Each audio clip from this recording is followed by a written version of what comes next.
I feel like with a business, it's like constantly moving. And the moment you stay still is like the moment you're going to die. We're always having to evolve. We're always having to change things. We just constantly got to be moving forward. There's no choice, you know? COVID was shit for most people, but yeah, definitely shit. but Bali suffers a lot because it's so focused on tourism, Yeah. right? And people need to be here. And so if the Balinese people don't have the tourists and they don't have the income, you got hit. What were the challenges started to come out, like once things started to shut down? In the beginning, we were killing it, you know, because we decided to make hand sanitizer. Okay. We made like a formula overnight. Since then, we were making so much hand sanitizer. That's all we were making. And we were selling so much hand sanitizer. And then it started to die down. And we had to make a really difficult choice. I think a lot of people, they don't talk about. So I had to sit down with 50 of my employees at the time, and we had to fire them. Like, I cried like for a week. We had a warehouse which was in a different location, and I got this call like, your warehouse is on fire. And it was like, we're just getting out of COVID. Yeah. And so many challenges that came after. Like, the fire was a whole other thing, but like the challenges that came with like. Is that the biggest challenge you think this business has faced? Yeah, people can quit from those types of events, huh? Like, you know what? I didn't know how to quit. I think that's one of my things. I don't know how to quit. And there was times when, like, after the fire, if I had to restart this, I would actually be less worried and panicked. Honestly, I would be more.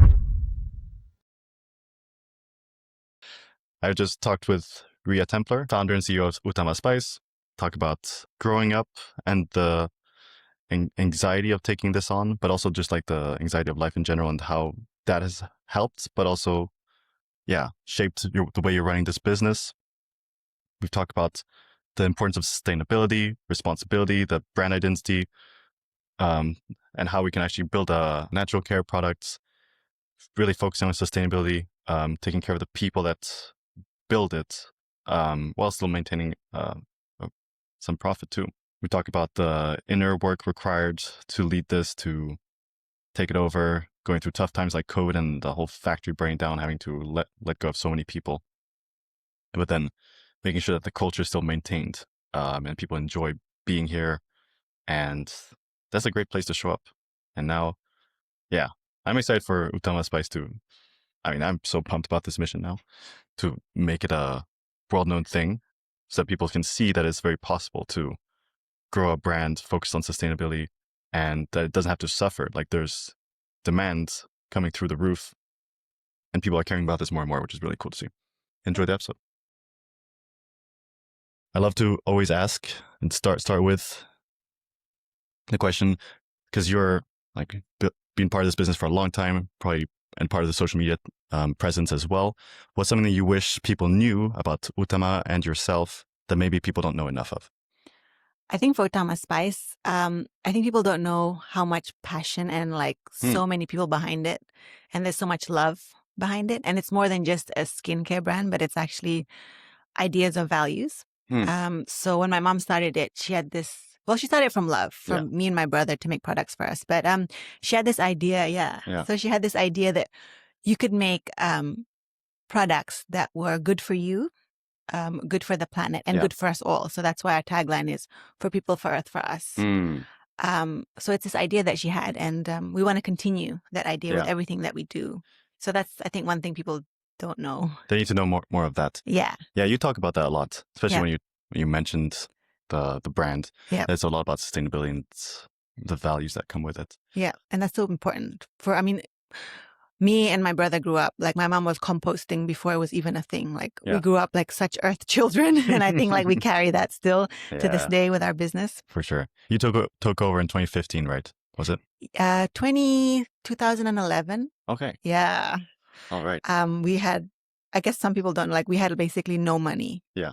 And we were basically just going, like, we had enough money to make payroll, and then that was it. So like, it was like changing a wheel on a bus that's still moving. Damn. So it was a lot of challenges. What made you want to take over? Or was it like a forced thing? It wasn't a forced thing. I was working in London at the time, in Harrods, in like the world of fashion. And it was 2009 and the recession happened. And then I realized, like, what am I doing with my life? Like, everything is so materialistic. And I felt like, where am I going with my career? I had like this like block. And I came back to Bali and I thought, I'm young enough to, like, if I fail and if I don't do well, like, I can go back to London and do that thing. So it was just like take a risk and like seeing what I could do. And did your mom need help? My mom didn't need help. She had left the business by then, but it was mismanaged by my mom's partner and very, very mismanaged. So that was a time like when I came back in, I didn't know what the hell I was doing. Yeah. That's when I recruited Skylar to like come and look at the books. And he obviously has a business background. So we both kind of like came together and like made it happen. Oh, right. So it was from like really wanting to help your mom. Yeah, wanting to help my mom, wanting to make sure that we have a legacy as well. And then continuing her vision. That's awesome. Yeah. Did she step out at that point? Yeah, she had stepped out. I mean, she's a very social woman. Like when she built the business, it wasn't to be a business, but it was like a social project. So she wanted to support the women in the village. She had done that. And then the tsunami happened in Aceh. So she basically left Utama Spice and went to Aceh to build birthing clinics. Oh, wow. To teach them how to do permaculture because by that point, the soil was so contaminated with salt. So like, yeah. Wow. So how about for you? What's something that you wish people knew more that you often don't share? I have anxiety. Like I have really bad anxiety and I'm in therapy for that. I think people don't know. I have so much self-doubt. You know, I think that's another thing people don't know. And why is it important for people to know that? Because I want people to know, like, you don't have to be this confident, know-it-all to like be where I am now. You know, you just have to have trust in yourself, even though you have self-doubt. And I think it makes it harder that I do have self-doubt and I do have anxiety. Yeah, I think that's one thing people don't know. That's important. Yeah, and like failure. Like I think for me, one of the biggest things I had to learn was to allow failure to teach you and to try differently next time. Yeah, especially in today's age, like being anxious about stuff is very easy to do. There's always a bunch of reasons to be anxious. Yeah, and I overthink as well a lot. And it's also, I think also my conditioning working for Utama Spice. And like we've had so many things go wrong. So I'm trying to think about like thousands of scenarios that could happen and then like trying to prevent it. And in a lot of ways, like it did save me. Yeah. You still were able to grow this business. Now we're in a bigger factory, which is really looking sick. Thank you. And so, but for many people, anxiety stops them from making any decisions or moving forward and making that meaningful progress. So what has helped you feel? I think like the fact that like, even though I do have anxiety, I do have to move forward. I do have to make decisions and like people depend on us. What's behind that? Behind my motivation? Like, having to move forward.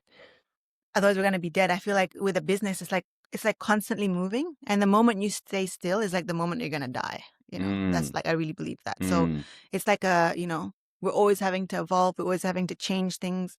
We just constantly got to be moving forward to be able to stay in the game, to be able to expand and grow. And that's also very uncomfortable, but there's no choice, you know?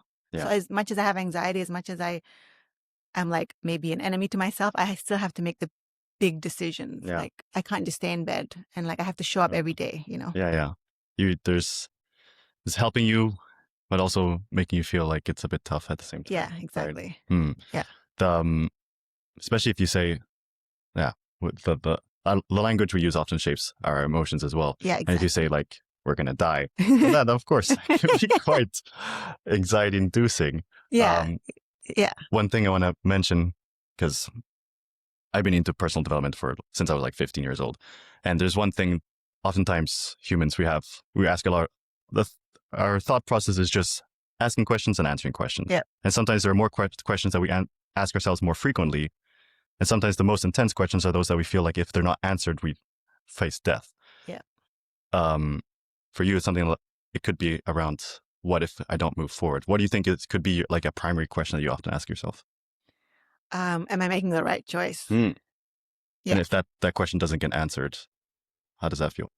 Anxiety. I have anxiety for that question to get answered. But, you know, often like even like I have to make 1,000 decisions in one day. And like some of them are automatic because I've just been there. I know. Yeah. Like, but then there's some bigger questions like, how are we going to move forward with the business? How do we evolve? And like, how's the branding going? How do we redesign our shops? Is it going to be perceived well? And like a lot of those questions that I'm like, okay, based on my observation, based on the numbers, this is where I think we're going to go. And like just purely going, sometimes even off instinct, and then like praying, like this is actually the right decision. Because when you make decisions on this level, there's a cost. Yeah. You need to trust a lot. Yeah. Yeah. And then it's like, is that cost going to be repaid? Am I going to get a return on my investment? Yeah, You know, of exactly. course. So like, there's a lot on the line. And like, also like, for me, I feel very responsible. Like so many people are working for us. And, you know, when we did Family Day last year, I realized there was like 200 people. And I was like, wow, we are responsible for like 200 people. Like I have to make sure that they get paid every month, that their families are sustained. You know, it's a big responsibility, but I feel that really in my heart that I owe it to them to make the right decision. Is it fulfilling? Yes. Yeah. Because you know you're making a difference. That's awesome. Do you employ mainly Balinese? Mainly Balinese and mainly women. Yeah. And I saw that. Yeah. And the reason women is like, if you want to change a community, empower a community, invest in a woman because she will invest in education. Violence in the home will be reduced. And I see a shift in the Balinese mentality where men are leading the pack. I see in our little community of women that some of the men are staying at home taking care of the kids while the women are working. So that's a huge dynamic change. And I think we have to change our roles and how we look at society. And I think those like roles that we give ourselves are sometimes, they keep us in a box. Yeah. And I want to get people out of that box. Yeah. It's so important. Yeah. So right now, that's really cool that you're employing so many women as well. Yeah, it's been the same for me. Like my dad is supporting, my mom runs a business. And my that's brilliant. Yeah, and my business, well, my girlfriend is a CEO. It's crazy. You took over in 2011, and it's been a lot about what could go wrong. Yeah. Which is just interesting. Has it always been like that? For me? Yeah. Yeah. I mean, I think, okay, so like, so going back, like, I think always as a kid, like, you know, my mom was quite critical of like me and my development. And so I've always been like trying to like do my best always. So I think it's always been like, if you want to do your best, you have to see like, you have to kind of predict all the things that could go wrong so that you can safeguard yourself against them. Yeah. So I think it's always been like, and then always like, you can prepare yourself for the best, but like, you know, things happen in your life and things happen, especially in a company. You got to make sure like, you protect yourself. How are you giving yourself more grace now? Well, now that I feel like now that we're in this factory, like I feel like a lot of my anxiety and a lot of my stress, because before when like this really, really small behind someone's house production. And it was like, we're trying to keep up with demand and like trying to keep up with production. It was like so hot and we were so cluttered. And the dream was always to like build a factory so that we could actually have breathing room and be able to grow. That's so cool. Yeah. And so now we're here and I feel like, and this is like, we built it. It's our land. And it's like, I feel so proud. And sometimes like, did we really make it here? And that's like a huge burden off me. So now it's like, instead of like, you know, reinvesting back into the business, growing it like slowly, because we couldn't get any bank loans. You know, this was all money that. You just had to save it. Yeah. Wow. For 10 years. That's crazy. Yeah. And why like, couldn't you get bank loans? We had no assets. Oh yeah. Okay. But the business can be an asset. No, not in Indonesia. Huh. Yeah. Oh, interesting. Yeah. So you have to have, in Indonesia, you have to have, not only do you have to have land as collateral, but there has to be a building already on the land to be able to mortgage it. Huh. So that's a huge challenge. So we didn't have any of that. So we had to buy the land and then we had to save up to build. Yeah. And then once we built, then we could get a loan. Oh, wow. Yeah. Okay. So that took a while. Yeah, it took a while. And obviously like during the time, you know, there's failures, there's business losses and all that stuff that comes with it. So like now I feel like that we're here. I'm like, I can like sigh of relief. Like we're here now. All we have to do, what I have to focus on is like growing the business, moving it forward, making sure we make more profit instead of like saving up. Yeah. You know? Yeah. You feel more relaxed? I feel more relaxed and I feel like all the decisions and all the heartache and all the tears and all the self-doubt, I'm here and I'm like, wow. I made it happen. Yeah. Like, wow, this is crazy. Like, actually not just me, but everybody. We made it happen as a team. Damn. Yeah. That's so cool. And it's just been since September, you said? Yeah. I mean, we started building 2 years ago. And it took a while to get the factory going. Yeah. And in September we moved in. Damn. That's so cool. Yeah. It's crazy. Yeah. We just met each other. Yeah. It's true. And this place looks so good. Thank you. You everybody's put everything together so nicely. Yeah. It's a labor of love, I would say. And like a lot of people sacrifice like their weekends, like so much Yeah. just to How be did you here. create that culture of people really being passionate about this mission? Well, when I look at everybody that works for me, they're all Uh, people. We all have our plus and minuses, and we mm, treat them as a family. Like mm, everybody that comes into our factory is like part of the Utama Spice family, mm, and trying to support them beyond just doing their job. So yeah. if they like get married, going to their weddings, or if there's a death in the family, and also getting to know them Yeah. on an intimate level, like how many kids do they have, and Yeah. just being curious and knowing about who's working for us, Yeah. what do they bring to the team, Uh, and just being tolerant and open to like we're all gonna have struggles, yeah. Yeah. yeah, and just being like treating them as a family instead of like as an employee. Yeah. That's cool. And do you like working with family and friends? Working with family and friends can be challenging. I think my brother can be.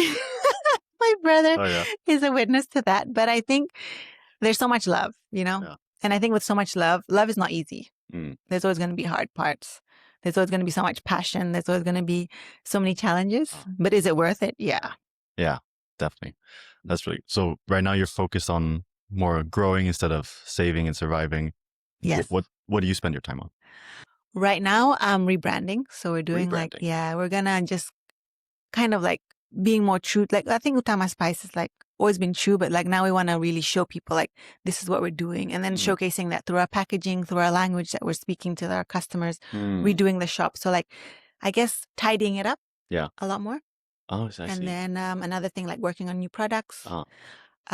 Also like making sure everything, all the SOPs and everything in this factory are followed, like quality control, making everything better in terms of our team unity, communicating better with everybody. Cool. And yeah. What's the main product, like the most popular one right now? Our bug spray is our most Bug popular sprays. product. Yeah. Wow. It's like a natural bug spray, and my mom made it for me and my brother. No way. Yeah. And now it's like it Wow. sells really well. And then What's it made of? there's like a secret blend of essential oils, and then Yeah. basically alcohol, seaweed, and like a bunch of other good stuff. So Wow. yeah. Oh, very cool. I didn't expect that one to be the most popular. Yeah. Because I thought Utama Spice was a lot more like creams and. Yeah, actually, yes. But mostly we're known for our bug spray, which is our number one selling product. You wouldn't guess. Oh, that's fun. So what kind of products do you want to innovate on now? We want to get a deodorant. Okay. And then like the reed diffuser, I think, which you saw on my desk. Yeah. I want to do a perfume as well. Sweet. And obviously there's other products, like more facial ranges. What's exciting you? The reed diffusers, I've always wanted to do them. Oh, yeah. And finally now. And then the second one is perfume. I've always wanted to do like, I love perfume, but I think a lot of it on the market is synthetic. And they like can disrupt your hormones and this, all this stuff that we're learning about it. I'm like, ooh. And actually I threw out all my perfume, like just last year. I was like, no more perfume in my closet. And so now it'd be really cool to do like a natural essential oil perfume. That's really nice. Yeah. So. Wow, very cool. What's the main challenge with launching a new product, you feel? I think like the packaging is always like, for me, I'm an overthinker. So I'm like, well, how should it look? And I always go back and forth. And thank God, like between my team, they kind of can put me into like. Yeah, they can figure it out. It's always hard for me to pull the trigger. But I think that's why I have like Skylar and Surya, which help me pull the trigger. And then deciding like, what should it look like? How should it smell? Because I love creating scents. I think that's one thing people don't know about me. Like I love playing with essential oils and making smells. That's like my hobby. Cool. And so like making a perfume, obviously like I'm a little bit of a perfectionist. I want to make sure it's like the best. Yeah. And sometimes that takes time. Yeah. And sometimes I'm dictated by like my mood. I have to be in my creative space. Yeah. Yeah. That's actually a challenge that my girlfriend is also having. Figuring out how to get into a creative mood, or like using that, doing a lot more creative stuff. How do you bring out that creativity? Or I try to do everything, like if I'm doing creative, I try to do it in the morning before like all the problems come to my head. Yeah. So I try to do that, or I try to just like meditate and be like, okay, I'm going to be in this space now. Nobody disturb me. So like just trying, and like maybe once I start mixing and stuff, I'll feel like better about it and I'll feel more inspired, or maybe not, but you don't know until you try it, right? Yeah. That's most important. Awesome. And so you have this massive place, which is really beautiful. Is it mainly the products that grow the business, or how what's the plan to keep on growing Utama Spice? So I think like definitely like the problem that we always had was we had more demand than we could supply. That's a great problem. Yeah. Yeah. And that's how I really believe in the business. But now we can actually keep up with our demand. So Okay. let's see how far we can take it, you know? Huh. So I thought, well, when I was running with Sky one time, he was saying that sometimes it wasn't always like that, though. Yeah, it wasn't always like that. It was just recently like more people wanted our products and we're like, oh man, we can't make enough. Like, Huh. yeah. And then now it's like, now we can finally make enough. Let's see how far we can take it. Wow. Yeah. Where does it come from mainly, the demand? B2B, B2C? Mostly retail, actually. Okay. Yeah, mostly retail. Our shops are our biggest contributor to our income. Like the Utama Spice shops? Yeah, and then Okay. also are the pharmacy chains that we supply. Okay. Apart from that, a small part of our business is like we do private labeling. So we manufacture for other people and doing their brands. Yeah. Yeah, that's maybe like 25%. Internet orders also growing. Yeah, mostly retail, interestingly enough. That's awesome. Yeah. That's a great problem to have. Over demand. Yeah. Damn. Yeah. I wish I had that problem. But now let's see where it takes us, because now we can actually produce enough. That's so cool. So to meet that demand, what do you need to do? We have to make sure like our supply chain, because we use natural products. Actually, that's one of the challenges is making sure like with essential oils, it's very seasonal, and our essential oils is the biggest part of our. Okay. You use those for everything. Yeah, we use those for everything. So like making sure you buy within season. Like for example, tangerine season is only a few months a year. Oh, wow. Lavender as well. So making sure you buy enough stock for the year sometimes. Wow. And then now with like global warming, it's harder like to predict. Like one time there was a lavender crop failure. So like our lavender supply was super low. Damn. So like securing the supply chain, for example, we use a lot of coconut oil. Okay. So we invested in a coconut oil plantation that's like sustainable. Basically, they do so many good things in this coconut oil plantation, but investing in them and making sure that we get a steady supply. Oh, I see. And then also looking at new ingredients as well. Like, so we're working with this company called Forestwise. So he has a shirt. Oh, cool. What do they do? Basically, they try to add value to the rainforest to be able to keep the rainforest as it is. Oh, nice. So when me and my brother and Skylar went to Kalimantan, we realized like I always thought that palm oil was really bad. Yeah. And I was like, why do people do it? Yeah. But I realized when I went there that actually the people that are living on the outskirts of the rainforest, they don't have a choice. They need an income, and palm oil is a very easy way to get income. Oh, I see. But it basically does destroy the land, and it does create like the topsoil is very thin and it doesn't like hold the roots. So when there's a lot of rain, there's flooding, and they do know that. Yeah. But they don't know what else to do. Yeah. So Forestwise has basically found ingredients in the rainforest that they can use without harming the rainforest. So one of the one is called ilipe butter, which we're using in our body butters and other products. So by using this one seed, which is similar to cocoa butter and shea butter, we're able to like give value to the rainforest. And the people that we met along the way who are harvesting the seed are so excited because they're like, this is what we used when we were children. And now you guys are finding value in it. And we can like pick the seeds after work or whenever. And then we're actually happy to keep the rainforest as it is. Wow. Because this big tree needs the rainforest to be able to keep fruiting. And that tree there, it's basically a gift to the future. So it takes 40 years for it to fruit. Yeah. So if we were like parents, we would plant that for our kids so that they will be able to enjoy the fruits later. So that's kind of a tradition they have there in Kalimantan. So damn, that's awesome. Yeah, so that's basically like something like super beautiful that we're able to support this. Oh, that's incredible. Endeavor. Yeah. Yeah, that's awesome. I think there's a perception that doing organic or sustainable business is still quite hard because it's not the most profitable. Is it a challenge to like make sure you're always focused on sustainability? Yeah, there's always a cost. Oh. And it's always going to be the harder thing to do. Okay.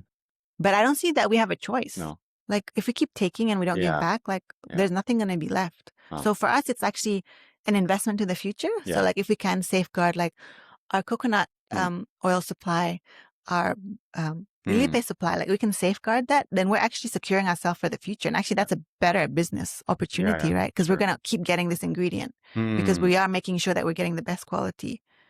That's how we see it. That's awesome. So all Utama Spice products are sustainably sourced so that they're always renewable, right? Yeah, we try our best. I mean, obviously it's not like a perfect system, but we do what we can with the information that we have. Cool. Um, All and from all from Indonesia, everything? no, actually from around the world now. Oh wow. Yeah. Cool. So a lot of our essential oils come wherever the good supply of essential oils Yeah. come from. And like, yeah, we try to source as much from Indonesia as possible. That's where the bulk, but yeah, also from around the world. Because there's so many good ingredients from around the world and so many good things are happening. So yeah. Huh. And where does Utama Spice ship to or sell? Just in Indonesia? We actually export to Japan, Australia, Singapore, some parts of America, Taiwan. Wow. Yeah. It's quite big. Pretty crazy to imagine because there's just one factory here. Yeah. Right. But you're selling everywhere. Yeah. So I feel very, very blessed. Wow.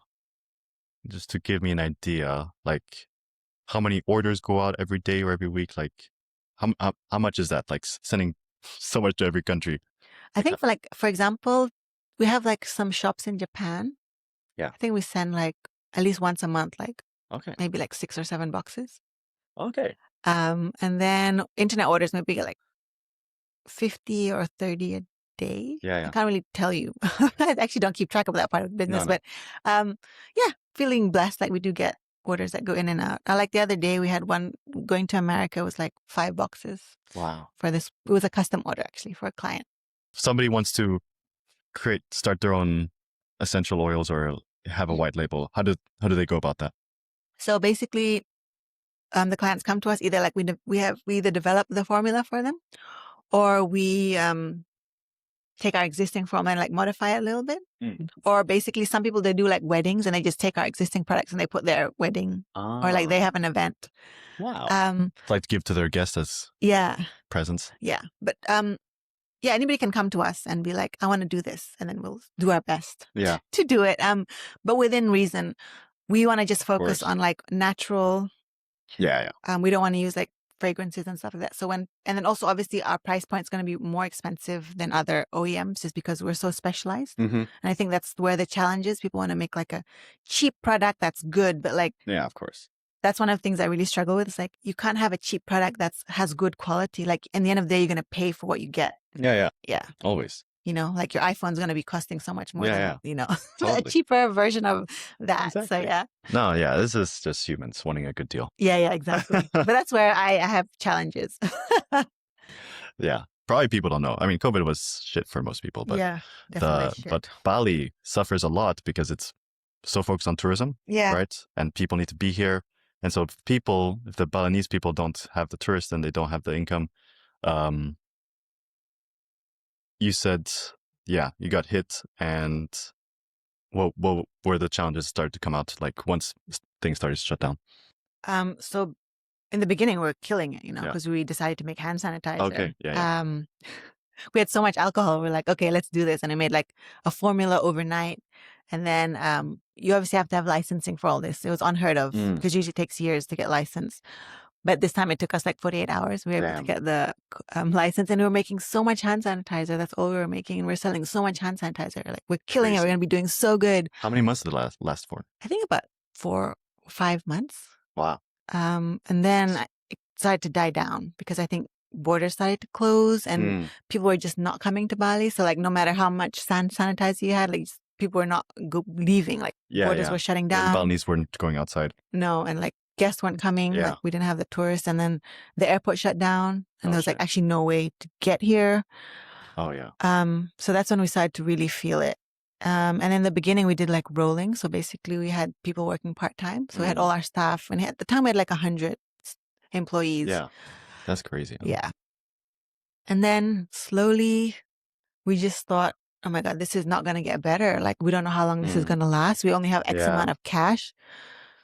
And we had to make a really difficult choice. I think a lot of people, they don't talk about how difficult running a business and making decisions. Yeah. But as a business, you know, as like one of the directors, we have to make the hard choice. And at the end of the day, we have to make sure the business survives. Yeah. And it's always going to be a hard choice and a hard choice, you know.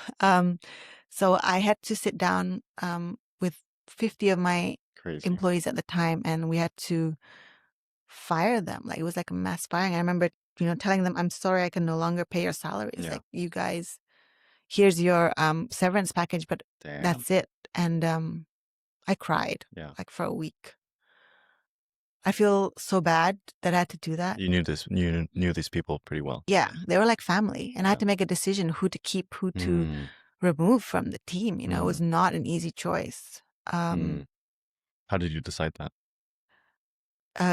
We wanted a more cohesive team. So like how people that got along better, like which team was more cohesive, which people brought what to the table, which was like a little bit, I felt like a little bit, didn't really sit well, but seeing how team players who did what, people that were more actively in the business, we kept people who were more contributing, we kept people who could do multiple roles, versus somebody who can just do one role. It's hard. It's hard. You got to think about, of course, these people are really nice, but can they do what they need to do?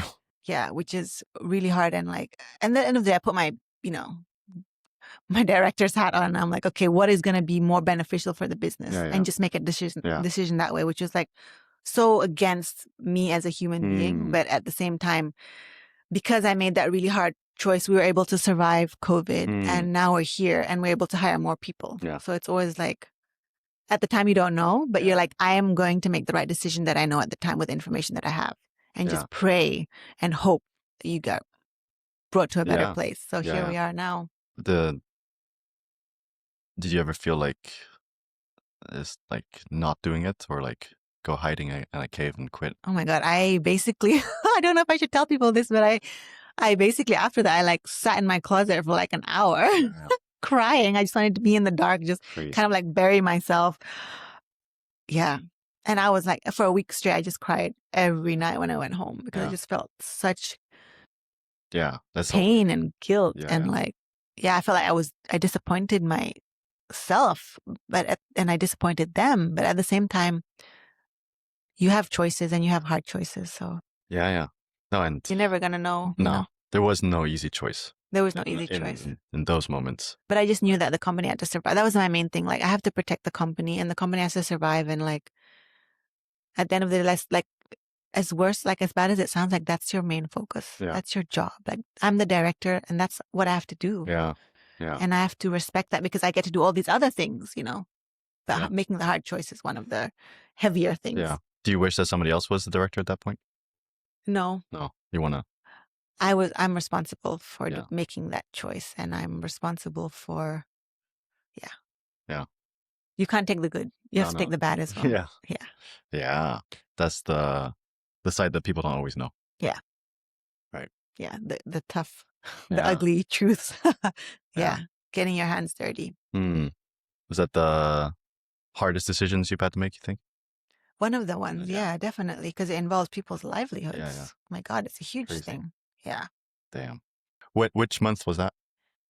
I can't actually remember, because it's a blur. Yeah. But I think it was like October 2021, if I'm not mistaken. Oh, wow. So still quite a few months in after COVID's really started. It was a year after. Yeah.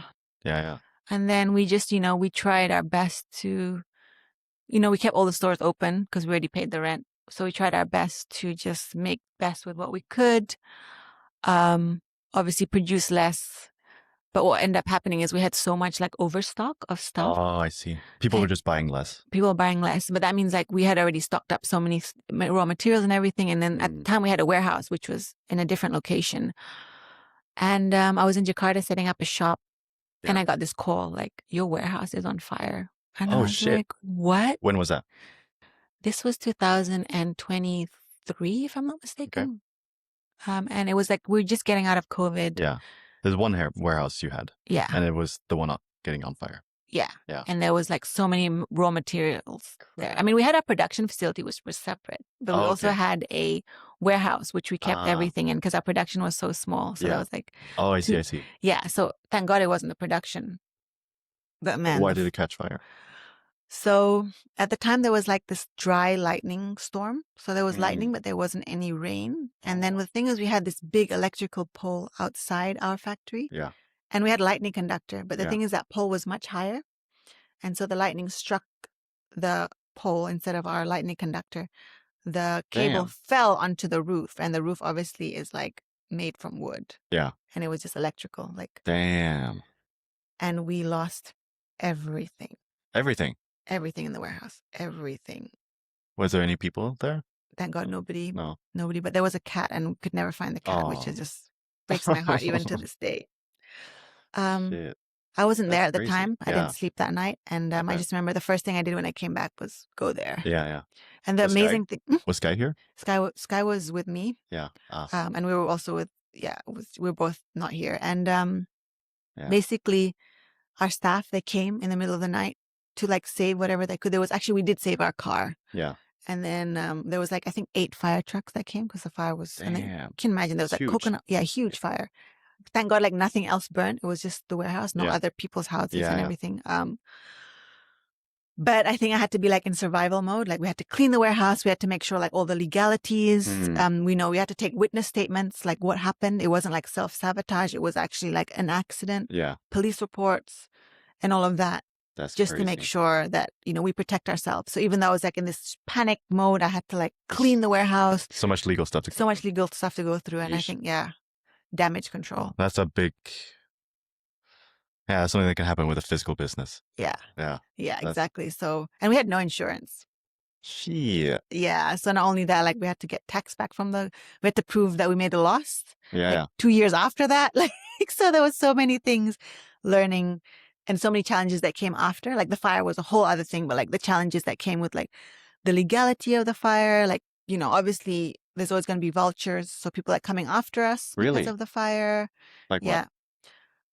When the warehouse was rented and we were in this really bad situation where this husband and wife were having like this terrible divorce. Oh shit. And somehow like the wife wanted claim to the warehouse, even though the husband owned it. And it was like, they got the police involved. Oh no. And it was like a whole legal mess as well. Like we had to hire our lawyers and, obviously, people see opportunity, they want to sue you and all that stuff. And then not only that, like we had to make sure we reported all our losses to the tax department so that we could show like, actually we didn't make that much profit and like proving this is what happened, and then being audited the following 2 years because of this fire. Wow.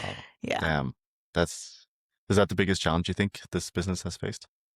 One of them. I mean, there's always going to be so many challenges. I think like in terms of like financial loss, in terms of like loss of products. Yeah, that's one of the biggest challenges. And it was right after COVID. So like, our cash was already not good. And then this. Damn, now I can see why you're like more relaxed now. Yeah. This is insured. And we have a fire system. So. And you own this place. Yeah. Like, yeah, so many things are different. And I think, Great job. Yeah, thank you. Because, people can quit from those types of events, huh? Like, you know what? I didn't know how to quit. I think that's one of my things. I don't know how to quit. And there was times when like after the fire, I didn't know what to do. Yeah. I would just show up in the office. I would just be like staring blankly in my computer, but I would still go to the office. Yeah. I was so numb. Yeah. But I also like, I had to show up. I had no choice. There's no other option. Yeah. I think especially when the business that you've grown with and since so young, like, and it was still making money, despite all that, it was still making money. We still had orders. Yeah. We still were able to do what we could do, salvage what we could, still continue to produce. Wow. Find another warehouse to put all our stuff because we were like getting an order in from China. I was so lucky, actually. There's so many things. Like there was things that hadn't even arrived. Like somehow customs was like, nope, we're not delivering it today. Yeah.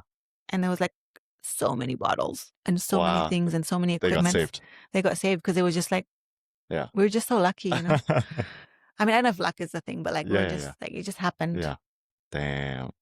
And now this warehouse, this factory, you said you've designed it so that fireproof, everything. As much as we can, yeah. Like we're gonna have no open flames in the production. Like the production itself is like fire retardant up to 200 Celsius. Okay. And there's no lightning rod or. There is a lightning, like a really good lightning rod. Yeah. And then obviously it's going to be much taller than our big electricity thing outside. Yeah. And obviously wiring, like all the wires are on trays. And then I put actually the wires in like this other fireproof case, which actually costs a lot of money, but I bet not going to risk it. No, yeah. And then all the wires are also exposed, so they're not in the wall. So if there is anything, we can actually see it. Oh. And then the water lines and the electrical lines are separate. And the electrical is on the top and then the water's at the bottom. Okay. So like really way more organized. Damn. And then having like. You hired experts for that to know how to build this? Yeah. I guess, yeah. Yeah. Yeah. And spend a lot of money, but I think it's definitely worth it because I'm going to be able to sleep at night because I'm like, we That's the invested most in that. important thing. Yeah. Yeah. Do you, protect, I mean, you said you're going to therapy, but protecting one of the founders' mental health is very important. Yeah. Yeah. I think that's so important. I think we so overlook our own mental health. And I think that's something that, like December last year, I realized like I really have to focus on my mental health because I was getting burnout. Like I was like, I was burnt out. So I started like, what are the things that are actually going to make me a better leader, more present? So it's like my running, as you know, I'm like a little bit obsessed with running. I think that's my meditation. So keeping active. Yeah. Eating healthy. So now like I do meal prep and make sure that I eat healthy. And then I do like 10-minute meditation every night before I go to sleep. Make sure I get enough sleep. Nice. So that I can, when I'm here, I can be like 110% for everybody here. Yeah. So like making sure that I'm okay so that they're okay. Yeah. Super important. So important. I think people overlook, especially like, and also I'm in therapy. And I think like, I recommend therapy for everybody. I think it's so important. I think it's important to like understand how we feel, talk about our feelings, and then also getting coping mechanisms. Because some things like inherently like they're part of who we are, but how do we cope with them on a day-to-day basis? Get yourself some tools. Yeah. There. Did you?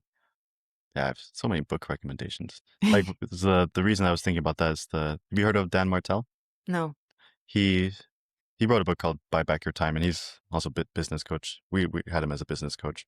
Amazing. But yeah, one of his founders or mentors was telling him that like you need to protect your own time and like give yourself energy so that you can give energy back. Yeah. Like, because many people, especially if they're starting, they think I need to do everything for my business, but then you are not left with too much, and then that doesn't produce the best outcome afterwards.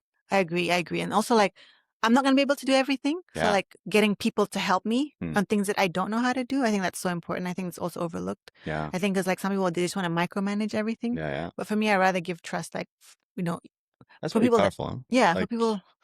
Like, especially if you still feel anxious, but you're able to do that. Yeah. Giving the trust and like overseeing, like, you obviously there's always this chemistry, and I always use my intuition to like gauge how much I'm going to give. But like at the end of the day, you just got to trust, and you got to align your trust with your expectation as well. Yeah. So I think if you're very clear and very honest in the beginning, this is my expectation. And I think as like, I'm a leader, not a boss. So everybody that works for me, I want them to feel proud at what they're doing. I don't want to micromanage them, but I want them to be able to use their own train of thought, their own process to be able to make decisions on like their level. And I think that's so important. And like giving them the empowerment. It's like, so important. So important. I think empowering people, I want to see them do good. I want to see them grow into themselves. And I think that gives me so much pride. And it's so important for me. Yeah. That's awesome. Yeah. So you've been doing this for a long time. What would you tell someone who's like just starting out with a physical product business? It's going to be harder than you ever imagined. I don't know if I recommend it for anybody, but I think a few things. Failure is a real big part of business and a big part of success. I think people don't see them together, but they are definitely like yin and yang. You have to have failure in order to have success. So don't be afraid of failure. Self-doubt and failure is like the two biggest dream killers. Yeah. And you're going to have to fight internally within yourself all the time. And I think also like, just don't be afraid of change. Keep evolving. Like we're going to have this best business plan that we're ever going to have, but like things in the real world are going to change, and we have to be adaptable. We have to be able to think on our feet.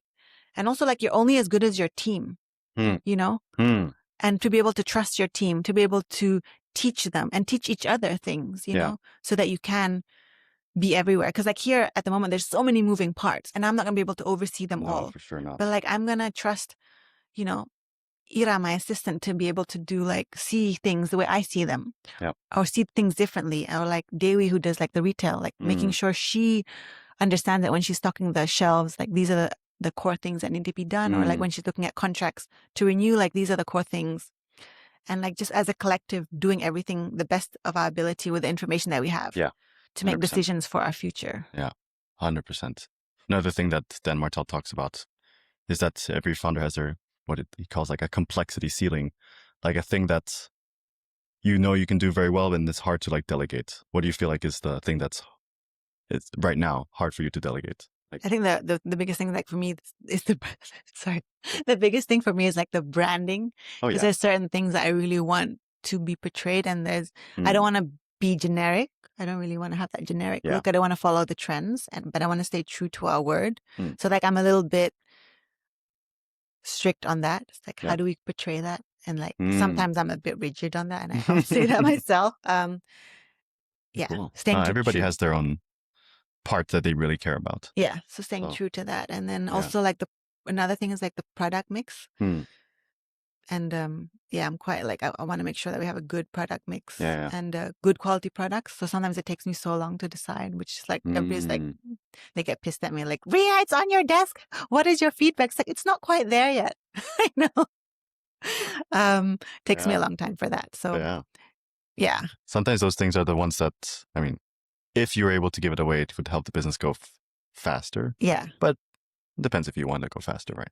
yeah. As So well. but yeah, I think that the biggest thing for me is like now the branding. Like I trusted this our partners to do it for us, but obviously overseeing that. And then Mm. sometimes I just get fatigued. I'm like, oh my God, what am I going to decide to do? And I just get stuck within myself. So that's one thing I have to really work on. Yeah. Making a decision. Totally. But it's very cool that you've grown it to this size, and yeah, I find it as super impressive and it's super fun. Thank you. Couple other things Yes. before we start to wrap up. Actually, just because I want to show you so much cool, because I love business and personal development. These are my Okay. two favorite topics. Okay. And it sounds like you're getting into it, which is also super fun. Mm-hmm. Do you know a guy called Tony Robbins? Yes. Okay, you know him. Have you been to any of his events? No, but I listen to him on Instagram. Fun. He's been on a lot of podcasts recently that were well. But one of the things I wanted to show you, because I think this model is awesome to help you know where your business is and where it can go. And it's called the stages of the life cycle of a business. Okay. This business is not matured yet. Like there's still so much opportunity. Yeah. But we have, and I'll show you in a sec, these 10 different stages. Okay. And we can zoom in afterwards. But the reason I want to show you is because the problems that we described, because you said like what I have to do to not mess up, right? Yeah. Every stage of the business, the problem that it faces, there are abnormal problems and normal problems. And this is just to like share with people, because I think it's very powerful to know. Because at the beginning of a business, not having cash flow, not having customers, these are normal problems, right? This is not a problem anymore. So you're probably more in a different stage. Afterwards, there's infancy, toddler stage, teenager stage, young adult. And for example, right now, you might be in the young adult stage. I would say that, yeah. Because the common problems are like, it says you're beginning to anticipate the future, making more committed choices, rebirth of the identity, getting serious, compared to like a teenager where there's still management by crisis. And the growth, the focus is very much on growth. You might be in between those. I'd love for you to take a look at this. Yeah, send it to me. What do you think? I would say, I think between a teenager and a young adult. Yeah. Yeah. We're somewhere in between. Maybe we're like 19 right now. That's really funny. Yeah. So, and it's helpful to know this, because then you can know, okay, what's a normal problem, what's not a normal problem, and what I need to do to get to the next stage if I want. Because if the next stage is, let's say, young adult or maturity means really having the systems dialed in. The founder is just about leading, not caring about the small details. Yeah. And so interesting, it says rebirth and identity. I think that's where our rebranding is coming from. 100%. Yeah. Because you have the consistent demand, the processes for that. Yeah. And we're really starting to like focus on systems. That's why every day like I do my walkthrough and make sure like all the systems are being put into use. Because like we can put all the systems in, but if like nobody's overseeing it, it just kind of goes back. And like I'm really making sure, like that's one of the challenges, like consistently making sure, like being super stringent. Like if you go to production, wear a uniform. Yeah. You know, like just QC, making sure everything, like we have all the equipment, but now making sure people use the equipment. Totally. All the SOPs are being done properly. So yeah, that's awesome where we're at. So I feel like we're a young adult between teenagers as well. So 19 years old. Cool. We're going to be 20 soon, which is adulthood, right? Crazy. If I had to restart this, I would actually be less worried and panicked. Hmm. Honestly, I would be more present, and I would be less worried about the future, and I would probably make more chill decisions than like panic-driven, anxiety-driven decisions, because like at the end of the day, like there's so many things that I worried about and so many things that I like thought was going to happen but didn't. Yeah. You know, and like so many of the at the time I thought were bad choices led me here. Yep. Yep. You know, so you just don't know when you're there. Yeah. Yeah. It's very important. And that's why I'm so curious talking about the anxiety or the mental health part. Yeah. Because it's so powerful that you think about that. And how do you think that you can help that perspective can help you moving forward? Because there will always be new things. Yeah. Right. So now you'll always realize looking backwards how the dots are connected. So now when I make decisions, I like try to look at it the big picture. And it's like from 5 years from now, is this really gonna like be a big thing? And like and then also just focusing on the task at hand, like, okay, so this is the problem, these are our issues, how do we move forward? Yeah. And then just using like my past experiences, how I'm seeing the problem at the time. And I think like having a clear head and clarity is so important. Because it allows you to see things so differently. Yeah. Yeah. So come to the Ubud Run Club. Yeah. No pressure. No, that's awesome. Super cool. For me, this has been a wonderful conversation. Yeah, me too. Yeah. You're such a boss. Like Thank I you. love it. I think it's very cool. Like hearing the journey, I can't imagine having to deal with a factory fire, but I do understand you need to keep going. There's no other choice. Yeah. When you have that, then you will always figure it out. Yeah. So I think I feel very blessed, and I feel very lucky, and I feel so honored to be able to be on your podcast. Thank you. I'm honored to do it in your studio. So. Thank you. Yeah. I guess one thing I want to add is like no matter what happens, I think we should always be true to ourselves and like keep our feet on the ground, you know? Don't ever think that we're too good for anything. Yeah. That's you know, that's what I never want to forget. Like I don't want to be too good for anything, you know? I want to be I want to be with the people working on the ground. Like when we went to Kalimantan, like talking to the farmers, how are they growing these ingredients and like really knowing and understanding their life and how they contribute to us here. I think that's like, I never want to lose sight of that. Like I think Utama Spice is always going to be super grounded to the ground, and like we're going to be super close to the earth. That's what I never want to lose sight of that. It's an awesome brand. Thank you. Do you want to make it like one of the, what's the, let's say 10-year goal of Utama Spice? Just my personal goal. I'm sure the shareholders have different ideas. Oh, yeah? For me, it's about proving that you can have a sustainable business, give back to the community, empower communities, and still make a profit. Number one. You're already doing that. Yeah, but in a bigger scale. Oh, yeah. How do we make more impact? So, really inspire people to show that it's possible. Yeah. Yeah. Then you need to make it a global brand. Yeah. Yeah. Yeah. And then like being able to work with other other people doing cool things too, you know? 100%. Yeah. Awesome. That just reminds me of brands like Patagonia. Like just make it that size. Yeah, exactly. So share the mission. Yeah. Exactly. So yeah, let's see. Awesome. Very doable. Fingers crossed. Thank you so much. Thank you. Ria. You've been awesome. Thank you. You too. Amazing.